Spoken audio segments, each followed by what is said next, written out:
What is becoming you again? Well, it's the podcast that helps you move through the grief and the trauma of your divorce by reconnecting with yourself.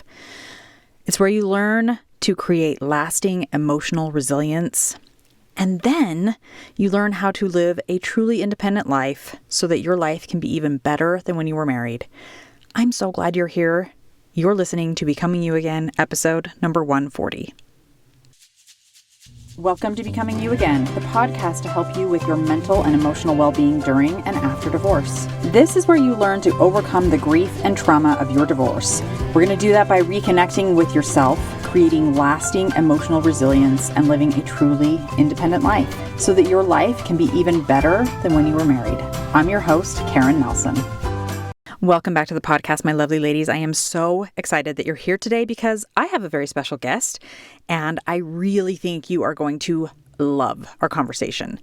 My guest in today's episode is Cathy Butler Teichert, and actually our conversation was so long and so beautiful and so full of so much wisdom on Cathy's part, of course, that I had to split the episode into two parts. So you're going to listen to the first half today and then make sure and come back next week to listen to the second half, the conclusion of our amazing conversation. But in today's episode, you are going to hear about Cathy's journey through not one, but two divorces, to her relationship now that is thriving and happy with her husband, Jeff. You are going to learn how she had to step into radical self-acceptance to fully embrace her divorce healing. And you're going to learn so much more just about healing in general and about things that you can do to create the best possible outcome after your divorce. I'm so excited for you to listen to our amazing conversation. So without further ado, here is the first half of my conversation with Cathy.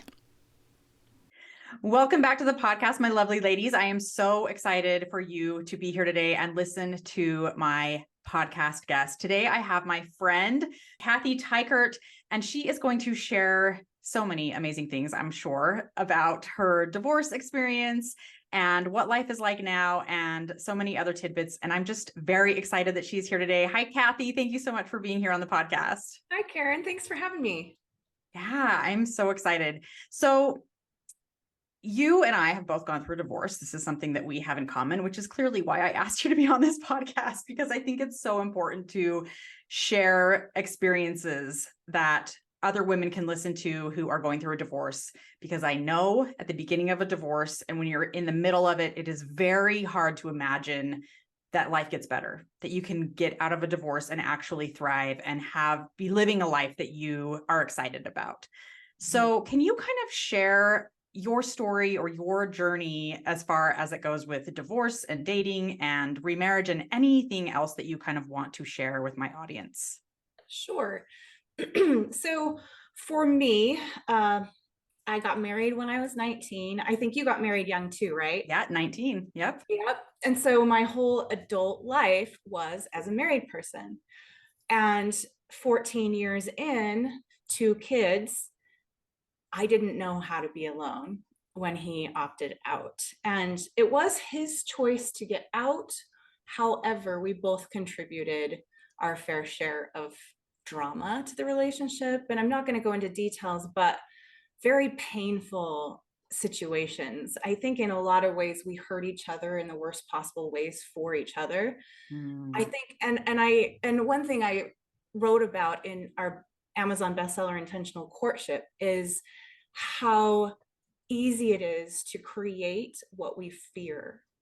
Yes. Even though we don't want it, when we focus on what and hyper fix on what we don't want, our partners almost can't help but show up and give us the exact thing, right? Wow. Isn't And it so interesting how that happens? yeah, Like, it's almost like the universe is working in tandem with us and our thoughts and going, oh, well, this is what you keep thinking about. And you keep saying you don't want this, but it's all you talk about. So here you go. Let's serve it up on a platter for you. exactly. I don't think either of us meant to do that. Yeah. I just think that our fears really got in the way of creating goodness Yeah. and what we wanted. And So unfortunately, we did hurt each other in the worst possible ways. And I think, I mean, now I'm very grateful that he opted out, but at the time I felt very abandoned and rejected. And Yeah. like my life was over Which at is so age very 30. common. So like I can't even tell you, you're a coach as well. And so like I'm sure you have client after client who comes to you and is just like, this is exactly how I'm feeling. I'm feeling abandoned. I'm feeling betrayed. I'm feeling rejected.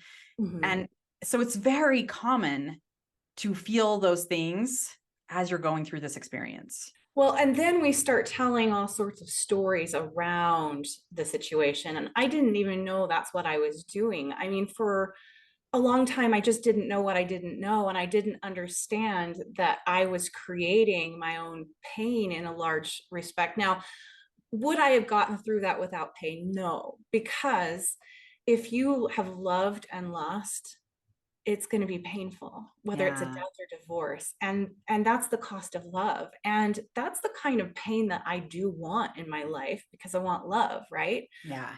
But the dirty pain that comes from all those divorce stories that we tell over and over and over to make ourselves feel better. And usually we're vacillating between shame and blame. Yeah. And either one is completely unuseful and unhelpful and unsupportive, right? Yeah. And so I did that for a long time and I created a lot of my own pain. And so if I could go back and give myself any advice, it would be radically accept this as part of your life path. And Oh, that what that a huge, like that advice right there is gold, absolute gold, because it is so true. We just as humans, it's our human nature. We create unnecessary suffering. Like, as you said, the divorce is already going to be painful. It is a byproduct of loving, right? And yet we like pile on way more pain, way more suffering than has to be there in order to tell ourselves some story that we have decided is true or we've decided to believe. right. And just really getting to that acceptance is where you're allowing yourself to feel the pain that's necessary, but you're not piling on all of that unnecessary, undue suffering on top of that. Well, and our primitive brains are meant to survive the wild. Yeah, And in that survival mechanism, we think that it's crucial to our life expectancy to be right more than we are wired to be happy and create joy. so true. And yet we're not living in those primal times. And so we really can choose the better, but our brains are just so wired to want to be right. Yeah. And when we get divorced, somebody's got to be wrong, and Yeah. therefore we need to be right. And it really can take away a lot of our joy and our potential for moving on and recovering our lives, rebuilding. That is so true. What a good point of just recognizing that it is so natural for our brain to want to be right rather than it's like happiness. But then I couldn't be right if I really went after that and understood what was actually happening right now. And not that you can't create happiness and be right at the same time, but it doesn't always go hand in hand in the way that you're So we have to be describing. willing to be wrong and question our thinking. Yeah, absolutely. I love that point. So tell me what else. Tell me more of your journey and the experience that you have had in creating something that you are excited about after divorce. Well, I didn't know how to be alone. So, kind of like I married the first guy that proposed in college, even though that wasn't my plan. I didn't go to college to get married, but that is what happened. I went with the first guy that came into my life naturally, and I didn't date around. And even though I postponed marrying him for a year and a half, I really was quite attached and I was engaged for a while, and and we were trying to be intentional about the way we were going to blend our family. But ultimately it wasn't the best person for me. I didn't go seeking for that. I felt still in the despair of being rejected, and that's not a good energy to attract someone. Yeah. So I'm a big proponent for, so my husband and I, we run an organization called Love in Later Years. And so we're single life and relationship coaches, anywhere from divorce all the way through remarriage. And one of the things we've noticed is that sometimes we tend to harp quite a bit on be more healed, be more healed, be more healed, make sure you heal and then date. Yeah. But the problem is sometimes we can go to the opposite extreme and we're healing for decades and we never start dating because it's never quite good enough. And we've discovered that there's a lot of healing that needs to happen in a relationship. Now, that doesn't mean put all of your garbage on the new person. I think it really is important to wait. It's not like we're changing our minds. It's just that we have to balance waiting and being wise with moving forward and being wise. That is an interesting perspective. Yeah, no, it totally makes sense. In fact, I was just talking to one of my clients the other day about this exact thing. I had told her, if you had asked me like right when I got out of my divorce, or right when I was going through my divorce 7 years ago, if I thought you should date someone right away or if you should wait, my answer 100% would have been, you need to wait. You need to heal. You need to get to know yourself and all of that. And I do agree with that to a certain extent, because then I started dating while I was still separated as I was going through my divorce. And I met the person that I'm with now, my partner. And looking back on our relationship, I really recognized how much healing he allowed me to do for myself, which sounds kind of counterintuitive, but he was the right person for it, because he taught me that it was okay for me to have opinions and to feel feelings, and that those feelings are valid. And I didn't know those things before that. And so to have someone's perspective that was very loving and open was something that I needed to create that healing for myself. And I'm not saying that's for everyone, but for me, that's what I needed. So I love your perspective of wait, do some healing, but not all. Don't wait years, decades, and have that go by. And at the same time, don't jump right into a relationship when you're really not with someone who is prepared to offer you what it is that you might need in those moments. And when we're not prepared to be in the energy and the mind space to attract a really good companion for ourselves, like the best match. Yeah. And it's interesting. You touched on something during your story that really resonated with me. And I believe each person has their own journey, and we can each have our own instincts about these things, about what's best for us, right? And has been interesting as I've developed new relationships since my first marriage. I've learned that every person shows up a little differently in our lives to teach us something. Yeah. And things that we wouldn't learn in our own minds that have gotten kind of set in things. And so it does open up our world to a new way of thinking, a new way of relating, a new way of being, to develop those new relationships. And so the other concern we get when we encourage people to heal first is that saying, time heals all wounds. While time is required for some wounds to heal, I mean, right, we don't go in and get surgery and then come out the next day running. I mean, we do require time, but you can give yourself endless amounts of time with a broken bone that never gets reset and it heals wrong. And that's what our brains do when we make up all these stories and they're never checked. They're never, we never go to therapy or coaching or anything that helps us reset those thoughts that are plaguing us. And so I do believe it requires an intentional effort as well as some time. I love that too, because I think it's so true. There's all of these, these sayings that have been passed down through generation of like, but time heals all wounds, or it takes, half the time that you were in a relationship to heal from that relationship. And I just want to be like, but is any of that really true? Like the idea that if we just Yeah, who wait long said that? enough, yeah, seriously, like where's the person out there that gave these and is passing these down through generations? Because the idea that like just waiting a certain amount of time, some kind of, arbitrary amount of time, and then all of a sudden, oh, look, I've healed, is preposterous when we really think about it. And yet setting that intention, I think you're right. That is the key of just really being intentional with what it is that you want, where you want to go, and how you want to be feeling.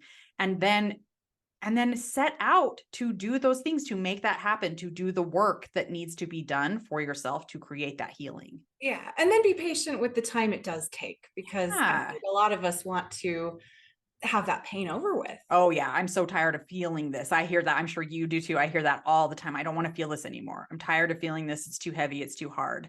Which, yeah, you're right. Being patient is such a key aspect of the healing process. Yeah. I think patience combined with that intention is going to give us our best chance. And you mentioned that radical acceptance is golden advice. Sometimes it's easier said than done, and yet it does make it so much easier. There was a time when I was dating after my second divorce. So that second marriage did lead to a divorce again. And that's when I set out to really find the best match for me. And I dated like a crazy woman.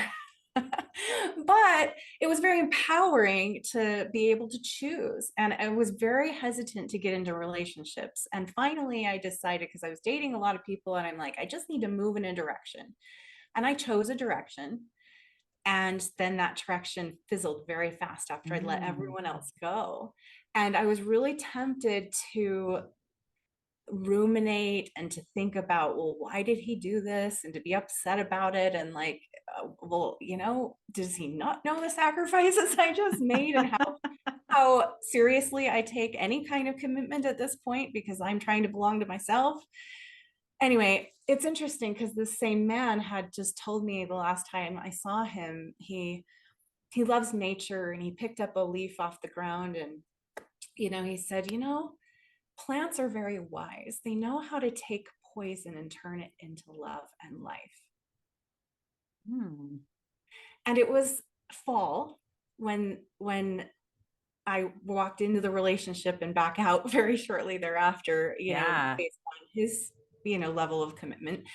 And I went out to my red flaming maple tree that was in, full fall season bloom. And I picked a leaf and I flattened it, and I've kept it all this time. And it just reminds me to take poison and turn it into love and life, and that we can do that. And I love that. Just doing that alone gave me peace, and I just moved on. It was like not a big deal. I didn't let the poison come into me and turn my brain and my heart into mush for the next, few days or weeks or months.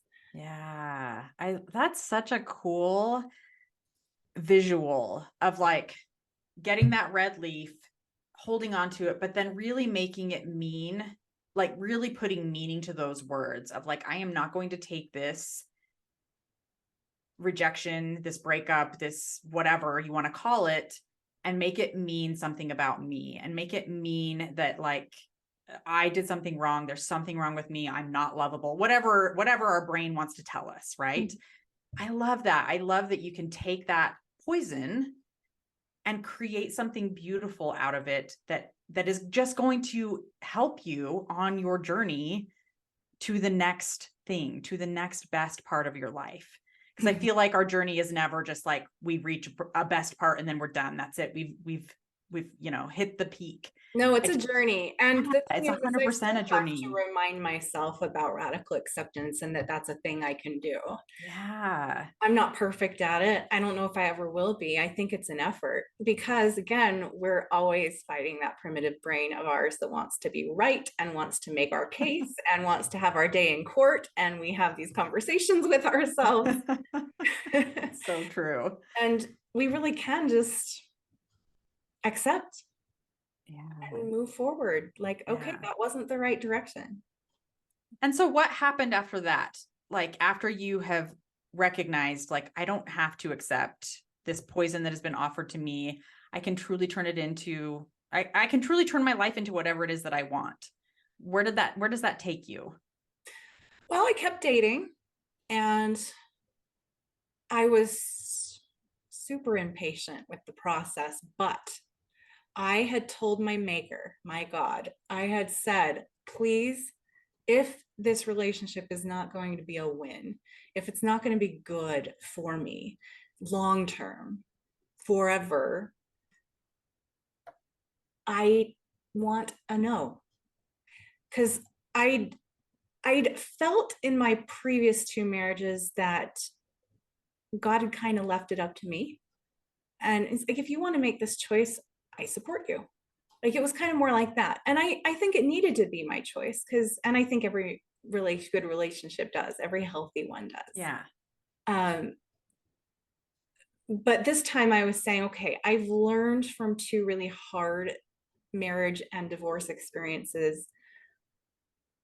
Whatever, if there's anything left over, I need to learn, help me learn it now. I don't want to learn it again. Mm-hmm. And even if that means for however many years it takes to get a lot of no's, and I did. I got a lot of like, nope, nope, nope. I mean, even my current husband at first was a no. Oh, that's fascinating. Yeah. Yeah, well, and we tell our love story at the end of intentional courtship, and it's quite a wild ride. He went through, see, we had a 2-year journey, and one of those years we were just friends. We did not date at all. But it's interesting how our lives kind of paralleled each other's in how we were preparing intentionally for a companion. He narrowed down his belongings. I cleared out space in my home and actually downsized. And when I say cleared out space, I mean I bought a new bedroom set and I left dressers empty. Oh, I love it. I love it. It's like, yeah, you were preparing. And when he moved in, he literally had exactly the right amount of stuff for my downsized home. I And love my it. That's simplified amazing. lifestyle, because I had this huge yard before and it was so much work. And now we live in an HOA and they do most of it. It's great. I love that. I love that part of the story, which I didn't know. I don't think I've ever heard that part of your story before. And I love that you two were, that first of all, that he was first a no, and that you still just kind of were each on your own journey in your own way, preparing yourself for what it was that you truly wanted. And then when the timing was right, or the stars aligned, or however you want to look at it, you two came back together. Mm-hmm. And are together now and are creating this beautiful life together, which and is we've been married incredible. 5.5 years, and it is by far the best relationship either of us have ever had. We know we're better companions than we were for our first two. We both have been divorced twice, so we both had like a long first marriage, a short and a short second, and really they taught us a lot about how we wanted to show up and how we wanted to create differently. And we are very intentional about it. We believe that intentional courtship leads to intentional marriage. And then intention is how we beat the odds with second and third marriages, which the divorce rate is higher. Yeah. But we can be in that, 20 to 30% success when we are really striving to show up the way we want, create what we want, and be in agreement about things that are important. And give a lot of grace along the way, because we've all got emotional sunburns and, hard things we deal with emotionally that, will probably always be tender. Yeah, I love that. I love that idea of giving grace to your new partner because, and not that he's new. I mean, you guys have been together for, as you said, 5.5 years, but like, I just think that is such a key thing when it comes to being in a relationship that is successful is you do have to give grace to the other person and to yourself. Because again, we're not going to ever get to this point where I'm perfect now and you're perfect and we've got this perfect relationship. We have emotions and we're humans and we make mistakes and we don't always show up as the person that we want to be every second of every day. And so being willing to recognize that in your partner, but also recognizing it in yourself, I think is key to having a really healthy, beautiful long-term relationship. Yeah. All right, my friends, that was the first half of the conversation with Cathy. Make sure and tune in to next week's episode to hear the conclusion of our amazing conversation. We talk about the importance of taking responsibility for your own emotions in your relationships. Cathy shares with us how she had to overcome codependency in order to show up as her best self in her now thriving, amazing relationship. And at the very end, Cathy is going to share what she believes is the most important thing that you can do if you find yourself going through a divorce right now. So make sure and tune in next week. I can't wait for you to hear it. I love you all. Thank you so much for being here, and I will talk to you soon. Hi, friend. I'm so glad you're here and thanks for listening. I wanted to let you know that if you're wanting more, a way to make deeper, more lasting change, then working one-on-one with me as your coach may be exactly what you need. Together, we'll take everything you're learning in the podcast and implement it in your life with weekly coaching, real-life practice, and practical guidance. To learn more about how to work with me one-on-one, go to KarenNelsonCoaching.com. That's www.KarenNelsonCoaching.com. Thanks for listening. If this podcast agreed with you in any way, please take a minute to follow and give me a rating wherever you listen to podcasts. And for more details about how I can help you live an even better life than when you were married, make sure and check out the full show notes by clicking the link in the description.